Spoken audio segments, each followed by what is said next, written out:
One-shot steaming piles. Doesn't really take much imagination to figure out what I mean by that, does it? But go ahead and dig on in. Well, okay, no, don't really do that. Just maybe watch, but don't play along. That's what I'd recommend. Or just don't watch at all because I'm not very good at this. That's fine too. So that one's pretty high to the top. So I would wait for one to spawn from the top before I'd go it. Like right there. That'd be perfect. These ones in the middle. Okay, there. One spawned from the left, so I went and grabbed it because that's a safe time to get it. Right? That makes sense? Otherwise, you're just taking a risk. You're just being completely reckless and crazy. I hate this game so much.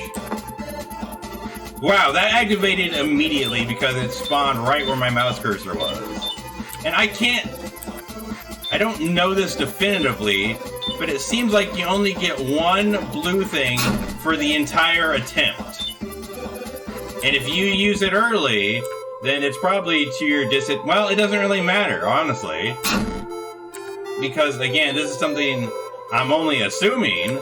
But considering how many times there have literally been 8 red things right at the beginning of the screen that kills me instantly before I can do anything, what I would have to assume is that there's no difficulty modifier on this. And I don't mean like easy, medium, hard. What I mean is it doesn't get harder the longer you're lasting. So it's not any harder the last 60 seconds is no harder than the first 10.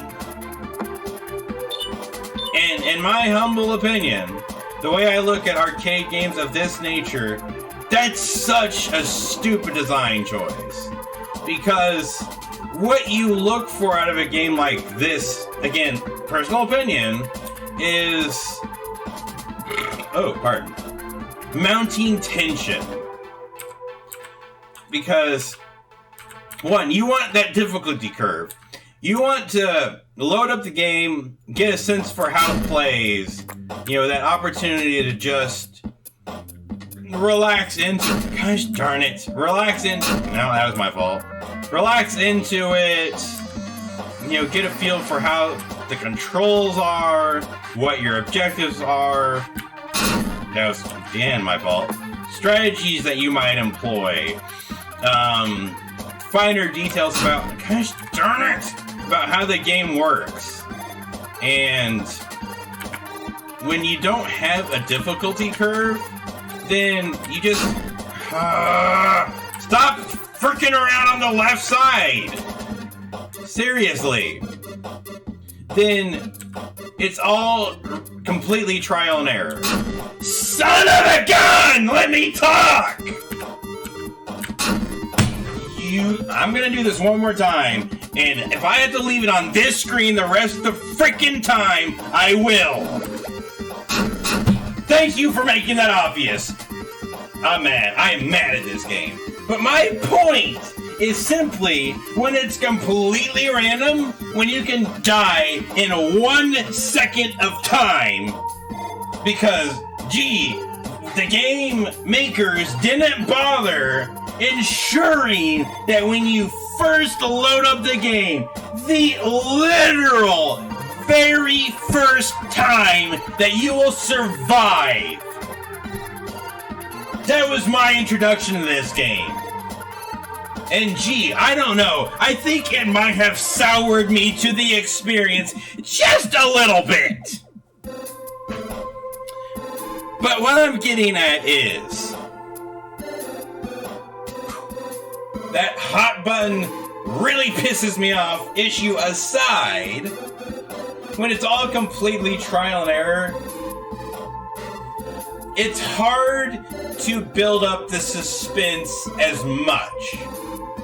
If there was a difficulty curve, if the game had been programmed in a way that it eases you in, it starts off gently, it starts off easy, It's like, okay, how does this game work? What am I supposed to do? How does it play? How does it feel? Okay, we're starting off easy here. We're starting off with one at a time.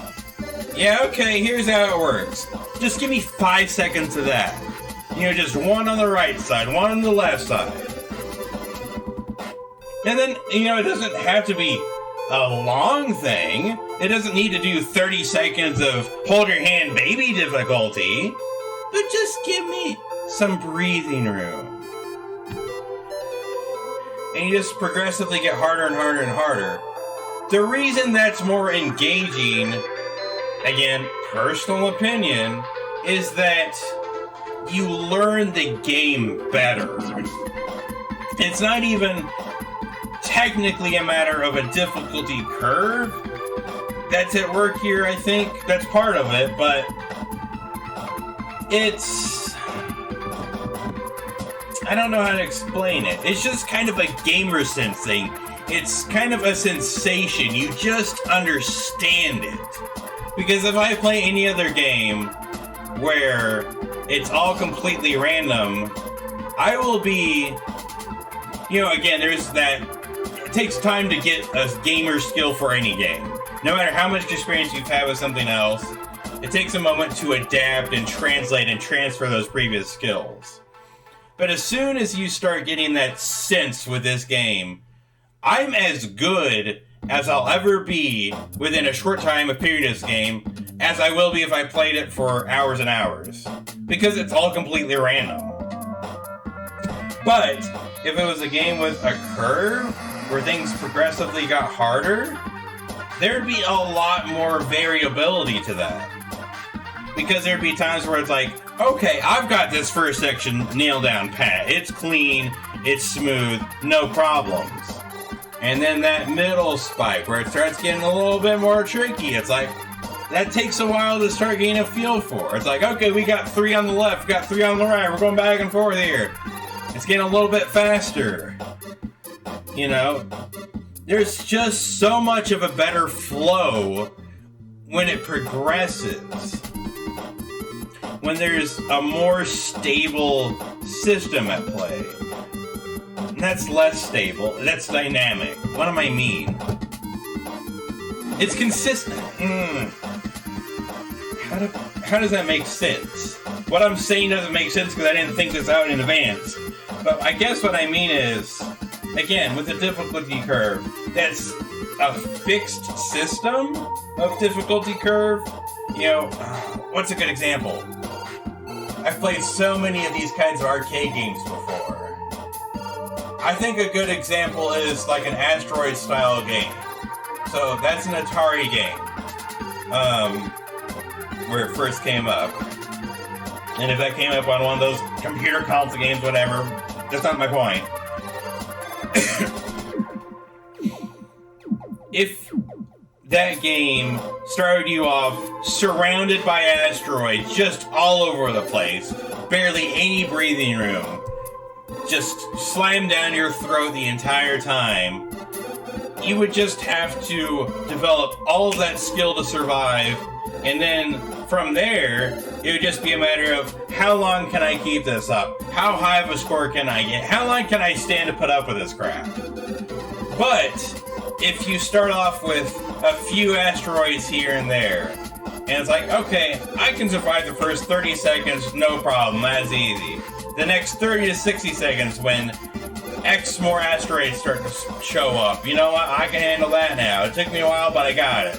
And the next 30 seconds after that, when they start bringing in the big boys that splinter down into smaller ones, that's when things get a little bit more challenging again. It takes me a while to get past that part. But you start to develop that sense. You start to know how the game's gonna work. And it's like, okay, it's... You know before the game is doing it. It's like, okay, it's about to switch to the next section. It's this new enemy's gonna spawn in at this point. That, to me, is when you've really engaged into the game. And that's much more interesting and compelling. But this...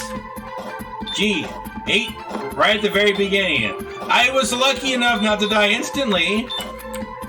And let's see here. pretty slow right now, isn't it? Oh, great. You put it right up in the upper right corner. Now I just have to wait for a good spawn that I can make an attempt to get it. Okay, now you're going to another edge, completely randomly. Went for that one. You know what I mean? It's like... It's functional. It's fun. But it's not nearly as engaging or interesting. And it really ticks me off. That didn't tick me off. But... there weren't even that many. That technically wasn't an instant death. Oh, what's that smell? Ugh. Ah, it's another Steam game nobody wants.